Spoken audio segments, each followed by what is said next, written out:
السلام عليكم ورحمة الله أصحابta ku xidhan janaalkeena xikmad official markale ku soo dhawaada barnaamij xiiso badan kaas oo aynu ku hadli doono quruxdu waxa ay tahay waa maxay qurux sideena loo ilaaliyaa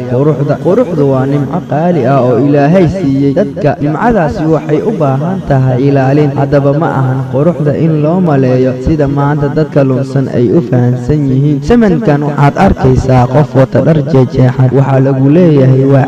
waa horumartaasina waxay ku tilmaamaysaa dadka badan in aysan fahansaneyn quruxdu waxa ay tahay waa maxay quruxdu waa qaabka fidriya oo Allah ku abuuray aadamaha quruxdu waxay ka kooban tahay maadi iyo macna mana ahan kaliya qaabka ama bidhaanta quruxda aqliga quruxda hadalka quruxda dhaqanka quruxda nafta nadaafada quruxda toosan waxaasoo dhan waa qurux haddii ay tahay gabar mid qurux badan oo haddana ay leedahay akhlaaq caqliga qalbiga wanaagsan miyaa lagu tilmaami karaa qurux runtii qof kasta wax garad ah wuxuu dareemi karaa quruxda in aysan ahayn mid yar ama mid fudeed ah mana ahan sida maanta dhaqamada reer galbeedka ay u fasirteen quruxda oo ay dad badan ku raaceen haddaba waa kuwee dadka kuwa ugu quruxda badan ma ahan kuwa quruxda u yaqaano dhar qaali ah oo la xirto xaraka iyo labis oo la iska badbedelo dadka kuwa ugu quruxda badan waa kuwa qalbigooda saliimka yahay waa kuwa iimaanka leh waa kuwa dadka aan caayin oo ceebtooda raadin waa kuwa aan ciil iyo caro ku seexan ee cafiya cid kaste wax kaste oo lagu sameeyana iska hilmaama waa kuwa dadka kula dhaqama akhlaaqda wanaagsan korkoodana ay ka muuqato nadaafad iyo waji furnaan dadka kuwa ugu quruxda badan waa kuwa garanaya guuldarada soo gaartay dhibaatooyin la kulmay khasaaro soo maray halgan adag haddana kor isugu soo qaaday hoos ka soo bilaabay isbeddel dhanka wanaagsan sameeyey horumar iyo waxtarkoodana la arkay dadka kuwa ugu quruxda badan waa kuwa uurkooda aan ka buuxin xaasidnimo nacayb kuna fikirin argoosi waa kuwa daacadda ah naxariista badan ilaaliya ammaanada difaaca diintooda u dhaqmada dadkooda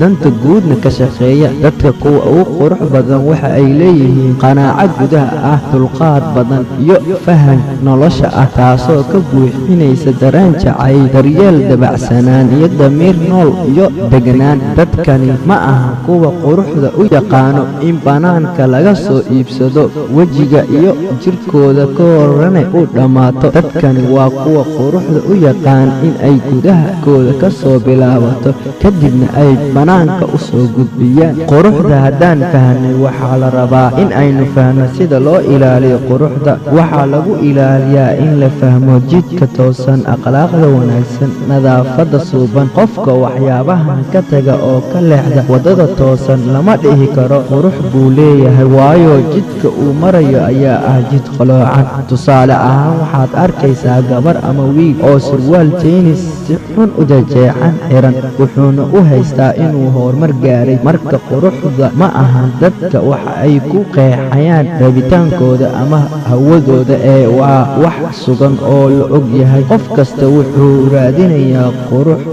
wax qurux badan qof guur u baahan wuxuu doonayaa gabar qurux badan laakiin aragtida dadka way ku kala duwan yihiin haddii aad rabto in aad ogaato quruxda saxda ahi waa in aad u noqotaa diinta xaqa ah ee islaamka ah siday u aragto midaas ayaa sax ah sidoo kale diinta islaamka waxay kuu sheegtay sida quruxda loo ilaaliyo oo loo xifdiyo waa inaad ka fogaataa wixii lagaa reebay adigoo sameynaya wixii lagu amray wassalaamu calaykum waraxmatullaahi wabarakaatuh waad ku mahadsan tahay daawashada fiideogan fadlan si aan hore u sii socono like comment share subscribe